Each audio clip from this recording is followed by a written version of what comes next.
Vijayawada TDP rural మండల అధ్యక్షులు రామారావు గారికి, కృష్ణా జిల్లా ఉపాధ్యక్షులు బాబురావు గారికి, అంగన్వాడీ డోక్రా జిల్లా అధ్యక్షురాలు పొదిలి లలిత గారికి, స్టేజ్ మీద ఉన్న ప్రతి ఒక్కరికి కూడా నా హృదయపూర్వక ధన్యవాదాలు.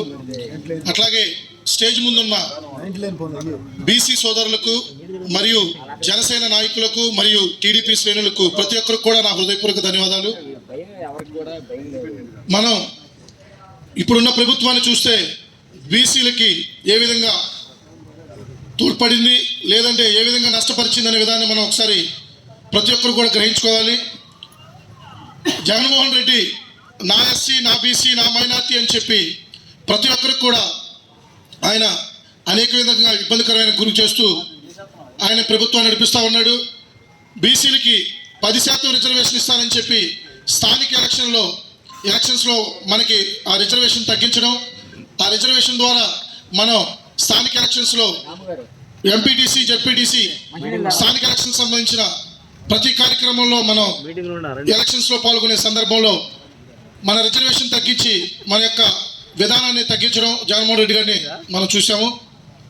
అట్లాగే ఈ జగన్మోహన్ రెడ్డి ప్రభుత్వం వచ్చిన కాడి నుంచి అనేకమైన దాడులు, దౌర్జన్యాలు, అక్రమైన కేసులు మనం అనేక మంది మీద పెడుతూ, నాయకుల మీద అనేక అక్రమైన కేసులు పెడుతూ వస్తూ ఉన్నారు. అట్లాగే బీసీలని అనగదొక్క దూరంలో అనేక కేసులు పెడుతూ అత్యాచారాలకు పాల్పడుతూ మన టీడీపీ అధ్యక్షులు మన అచ్చెన్నాయుడు గారి మీద కానీ, మన కొల్లు రవీంద్ర గారి మీద కానీ, మన పక్క గ్రామమైన మన సతీష్ గారి మీద కానీ అనేక కేసులు పెడుతూ వస్తూ మన బీసీలను అనగదొక్కే ద్రోవంలో ఈ జగన్మోహన్ రెడ్డి ప్రభుత్వం ఉంది. అట్లాగే విద్యార్థుల్లో కూడా చూసుకుంటే విద్యార్థులకి స్కాలర్షిప్లు ఇవ్వడంలో కానీ, ఫీజు రింబర్స్మెంట్లో కానీ, వాళ్ళకి వసతి బీసీ హాస్టల్ సంబంధించి వాళ్ళ వసతి సంబంధించిన ప్రతి విషయాల్లో కూడా బీసీలకి అనగదొక్కే ద్రోవంలో ఈ ప్రభుత్వం నడుస్తూ ఉంది. పిల్లలు చదువుకునే పరిస్థితుల్లో ఉన్నారు. వాళ్ళకి సంబంధించి రావాల్సిన రాయితీల్లో కూడా ఎటువంటి ఫీజు రింబర్స్మెంట్ కూడా రావట్లేదు. వాళ్ళ స్కాలర్షిప్లు కూడా సకాలంలో అందటం లేదు. అలాగే మన గన్నవరం నియోజకవర్గంలో కూడా బీసీ సంబంధించిన హాస్టల్స్ కూడా ఎటువంటి అనేక ఇబ్బందులు పడుతూ బీసీ సంబంధించిన నాయకులు కానీ, స్టూడెంట్స్కి సంబంధించిన విధానాలు కూడా చాలా ఇబ్బందికరమైన పరిస్థితులు ఉన్నాయి. ఇప్పుడు అట్లాగే బీసీకి సంబంధించిన కుల వృత్తులు కూడా అనేక విధాలుగా వాళ్ళకి సంబంధించిన కుల వృత్తుల్లో కానీ, చేనేత కార్మికులు కానీ, రజకులకు కానీ, గౌడు సంబంధించిన కానీ ఎవరు కూడా వాళ్ళ కుల వృత్తులు వాళ్ళు చేసుకుంటూ అనేక విధాలుగా తన పోరాటాన్ని సాగిస్తున్న సందర్భంలో కూడా అటువంటి వాళ్ళ పోరాటానికి సంబంధించి కుల వృత్తుల్లో ఎటువంటి సిచ్యువేషన్లో కూడా ఈ ప్రభుత్వం వాళ్ళకి సహకరించలేదు.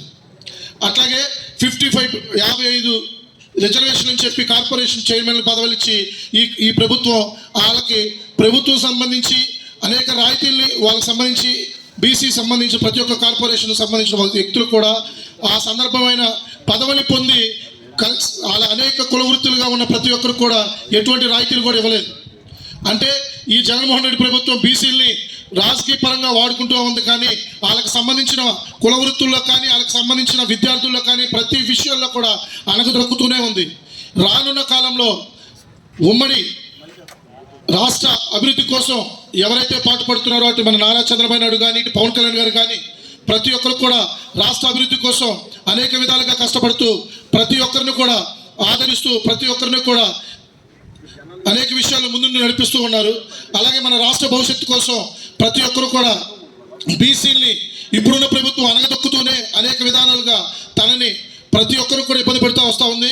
కానీ రానున్న ప్రభుత్వంలో మన ఉమ్మడి అభ్యర్థి అయినటువంటి నారా చంద్రబాబు నాయుడు గారు కానీ, మా పవన్ కళ్యాణ్ గారి ప్రతి ఒక్కరు కూడా ఆయన ఆశయ సాధన కోసం కృషి చేస్తారని చెప్పి బీసీలు ఎక్కడున్నా కూడా ఉన్నతమైన పదవులకు కానీ, ఉన్నతమైన ఆశయాలకి ప్రతి ఒక్కరు కూడా తీసుకెళ్తారని చెప్పి ఇటువంటి అవకాశం ఇచ్చిన ప్రతి ఒక్కరు కూడా నా హృదయపూర్వక ధన్యవాదాలు.